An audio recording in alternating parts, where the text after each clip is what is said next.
So my good buddy Mikey B is coming to install hydraulic steering. So we had to get these seats in, screwed in the floor position where we want them. That's where they're gonna live, so that I could get the console butted up against here to give this 30-inch corner radius seat some more support. Then, the way I like to approach this, I bolt this down or screw it in. I add a couple through bolts. And then in this case, hydraulic steering, we're gonna run through that big grommet closer to center, and then the second grommet will be for shift throttle cables and any other electrical, other stuff we need to tie up through there, maybe the rigging harness for the engine. But I've got the top off, so now Mikey B asked if he could come a little bit early, and I'm wrapping up a boat over there that's getting picked up tomorrow.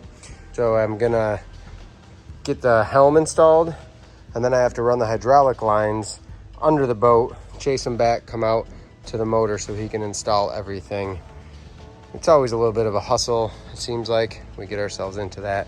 But we were planning on him coming later this afternoon, so we're in good shape. I'm gonna get it done. Mikey's installing the, look, you got the right shirt on today, the cylinder. I'm over here with River's help installing the helm. So it's a 3-inch hole, a little template for the bolt pattern. Pretty straightforward here. Got a little lure retriever, giving the CSAR system an IV. We're filling the helm and all the hose, and then I'm sure there's some sort of bleeding purging, right? Something like that. Yep. We'll get there. Hydraulic is installed. Here's the deal. Mikey was on a short time crunch, so I had to help him out up at the helm. But what we did is installed, per the instructions, the hoses to the cylinder, the CSAR cylinder, and then the helm has the hose connections there as well.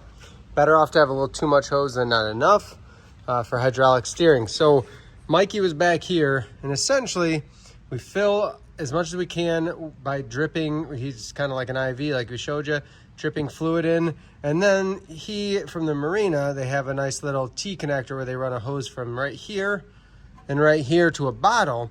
And those are bleeder valves. So what that allows you to do is turn the wheel and keep pulling fluid to push it all the way back to the cylinder, the hoses, fill everything up.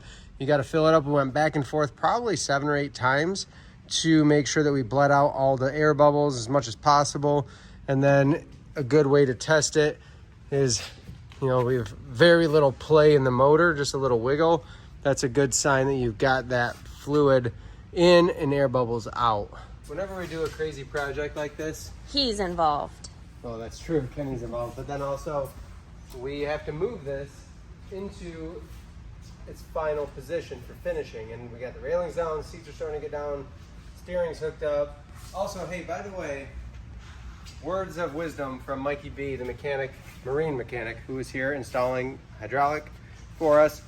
Have it done professionally. The tools they have, the know-how they have, that's the way to get it done and to get it done right the first time. So I learned today, I'll just consult him or another marina whenever I need hydraulic steering stuff done.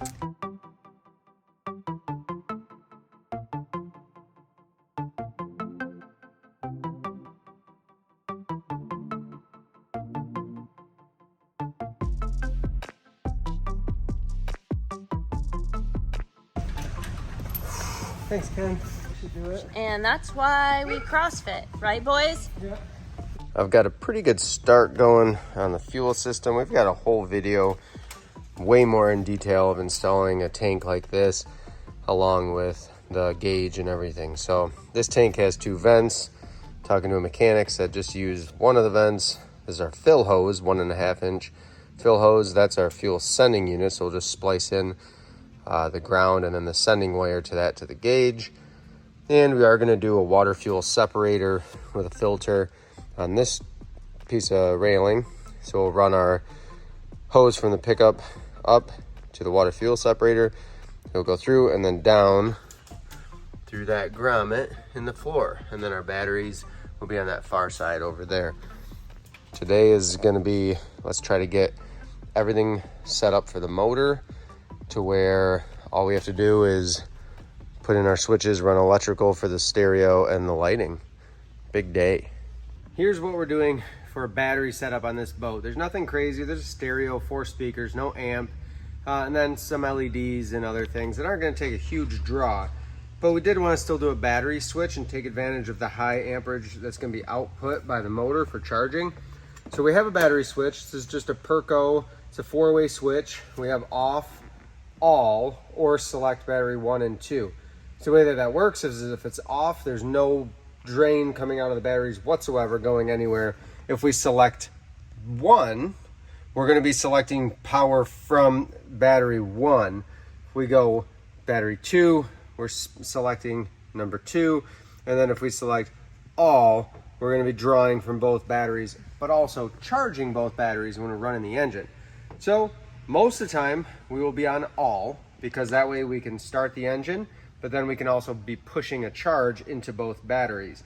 If we are sitting on anchor or at sandbar, beached, listening to music, anchored for fireworks or whatever, and just the lights are on and not the engine, then I could switch to number 2. Remember, if you ever switch, make sure the motor is off, completely turned off, when you switch from all to 2 or 1 to 2 or anything. So make sure your engine is off when you switch, because that power that's coming out, it's got to go somewhere.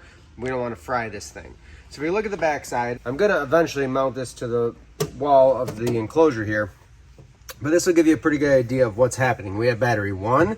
And I labeled my wires, make it easy for you to see. So this is cable 1. I have to have a jumper from my battery 1 positive to my battery 1 post. This is number 2, which is jumping to number 2 battery. So I have a jumper to my number 2 post.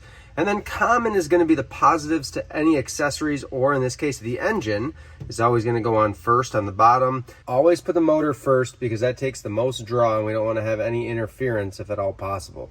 Whether your motor is going straight to the battery or to a switch, make sure your battery positive and ground are on the very bottom or closest to the battery. Then I have my accessory wire, a 20 amp fuse, that's going to run power to my dash, my stereo, everything else. So that's how this is organized in order to get our power from the motor to both batteries or select batteries. Again, this will get mounted up here, painted a piece of plywood that's going to get bolted to the railing, and then this will screw in. When you're looking at your ground, so what we've done with this switch, we have to tie our grounds together in order to share that charge. So there is a jumper that goes across the batteries, just connecting those negatives. So kind of think of it almost like running in parallel. Then you're going to ground, and you can do it on either post. You could do them all on one post, but because they share a ground, it's all the same. But I have my accessory ground running to my battery 2, and then my engine ground on the bottom of the post closest to the battery. We have my engine ground on battery 1. Again, you could put that ground or both grounds on the same post. You could do a common ground, share them elsewhere, jump them to a post somewhere else on the boat, but this is the way I prefer to do them. It's straightforward, it's simple, and it's effective. That's our battery system. We got our fuel system all done. Battery system's all done now. So we're moving on to rigging the engine and then rigging our accessories, our electrical accessories. So there's a whole video on this large console from PontoonStuff.com. What we do, you can see we have the hydraulic steering cylinder hooked up, the helm. And then I go ahead and I cut all my holes. My gauge panel will go up here, stereo, switch panel, control box, key switch, glove box. Still have room up here, probably gonna put the fish finder in there when that arrives. But that is how I start with the console. I'm gonna go ahead and mock everything up, make sure everything fits before I start installing. But I needed to put the control box in before I can rig the engine with the shift throttle cables. When there, it's kind of just mocked up, everything's just set in there. But that's how it'll come together and we screw everything in. Corey's got the old vacuum trick going. Tie some plastic to the end of the wire, run the vacuum, play some Taylor Swift, get that wire through. Yep. What about that? Oh, dang. What about those? Oh, wowzers. How about you turn the stereo on? There's no speakers yet. today was wiring day, and honestly, I think we wired this boat faster than we've ever wired a boat because we teamed up on it. Corey and I crushed it. We were pushing wire under, she was pulling it across, I was splicing, she was running more wire. Well, we got to, we have videos for a lot of this stuff. So the navigation lights on the walls, the docking lights, stereo hookup. We have a switch panel temporarily, hopefully. Still a nice, I really don't mind it. It's a pretty sharp little switch panel off Amazon. And the thing is, we'll do a better video explaining how we integrate electrical harness from PontoonStuff. We integrate that into the switch panel. This one's goofy because each switch has an inline fuse. That would be a pain in the butt on the water if you had to take care of it, but at least it gets us by. And then the switch panel, you do have to monkey around, and we have a video about that, to get it where your switches aren't just on. So from the factory, if I plug this into power, my voltage gauge comes on, my USB plug-in comes on like this, and it just drains everything. So I wired both of these, well, all three of these, to a switch so I can control when we have power going out. Otherwise, we have our navigation lights. So the way I do this is just a single switch. This will power both navigation lights, meaning our bow and our stern all together. Better to have too many lights on than not enough. Docking lights, super bright. Did you video those? Mm-hmm. Sweet. Underseat lights. So let's talk really quick about our underseat lighting. The way that we run our underseat lights, we have a strip on this 55-inch bench and a strip on this 28-inch bench, and they come together. So we look down in this seat. This is speaker wire, ignore that. But this is one of the LED strip wires. This is an LED strip wire, and it's always gonna have a black and a red, a power and a ground. Those, we actually take the ends, we twist them together. So we take the reds, twist them together, the blacks, twist them together, and then I jump those to a 16 gauge wire that runs underneath back to the panel. I do the same thing in the front. I run my lights. This one's a little different in the front because we have strips on opposite sides of the boat, but those join together with an 18 gauge wire, then a 16 gauge brings that to the panel. So we'll have to do a full video on that sometime of how we do it. But all you gotta do is make sure that each light has a positive and a ground connected. You can stack a whole bunch of lights as long as your base wire, we use 16 gauge, is heavy enough to carry the load, which 16 gauge is plenty. It's really straightforward. You just gotta get the red and the black to red and black or ground and power at the switch. That's it. Gauges are wired in, so lights are on. We don't have any gas in there. There's no gas. Yeah, it's empty. 29 gallons right now is not going to be fun. But everything else is set up, ready to go there. Hopefully we can fire up the motor Tuesday, a couple days from now, and get that done. So that's where we're at. Electrical is essentially done. Controls are in. Not a whole lot to do yet now other than put the seat butt cushions on, install the speakers when they get here, the sun deck cushion when it gets here. We're good to go. We're gonna get this baby on the water. This will get hidden. So there's not a great place to run your stern light, to be honest, on this railing system. So what we end up doing is, if you look on the outside here, there's a vertical bar that runs down.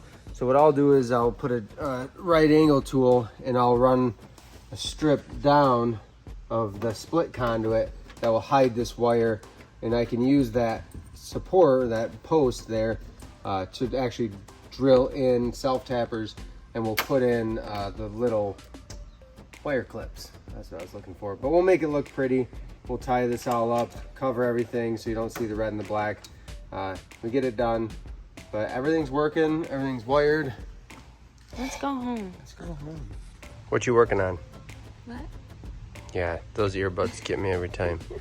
What are you working on? I'm gonna put the underbody LED legs on the boat. So I'm gonna pre-drill. Because on this, the cross member goes all the way to the end of the deck. Mm-hmm. So I'm gonna pre-drill. Show me. Here.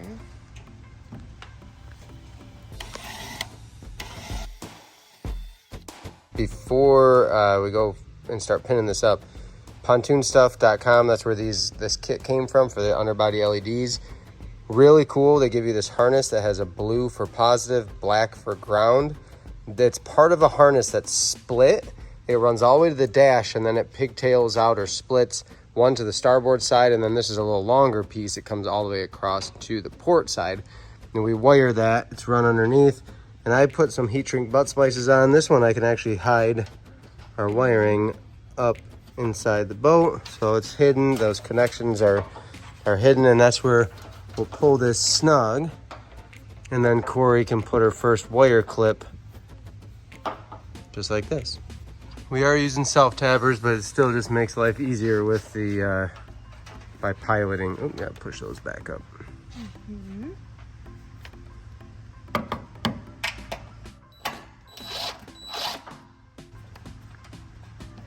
Make sure you don't pinch it. Bingo. So that... There we are. That's the start of it. And then we'll just keep running it like so. We've begun underskinning, so you can see on the outside pontoon, the inner wall at the top, we've put a sheet all the way across, and then we're gonna put a bent sheet up in the middle with a screw or two along each cross member. That's the last thing that we have to do. Then we'll take this thing outside and run it.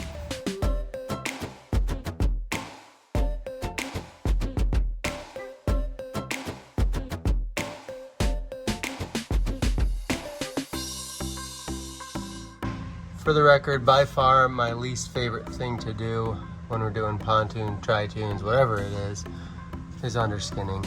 We got it done. Wasn't super easy, but wasn't super terrible.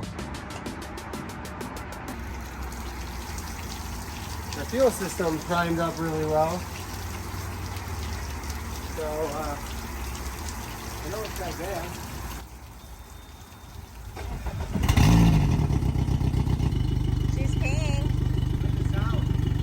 It's loud. We should get an electric one. Do they make 200 electrics? It's gonna be so quiet under the water. Yeah. Because under the water, All of that. you don't hear any of that.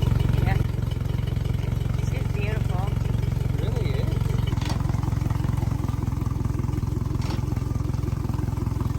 Where are we?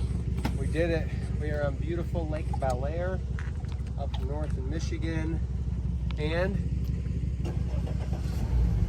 Just like a car. I don't know why it's not just a push button.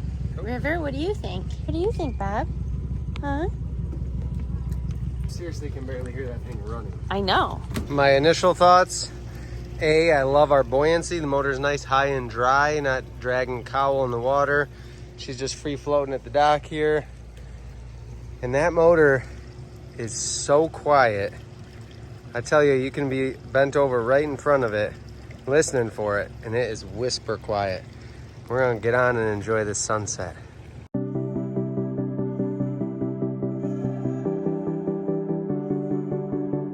Coming to pick me up at the dock. She's got all the lights on.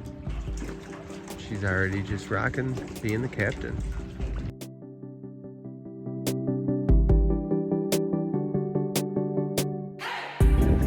Tom, you can't check the water. Just jump in.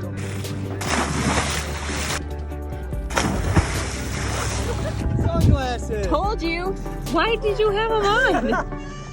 And you pissed off the baby.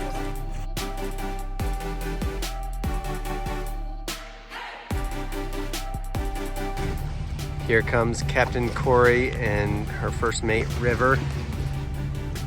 First weekend on the water was a success.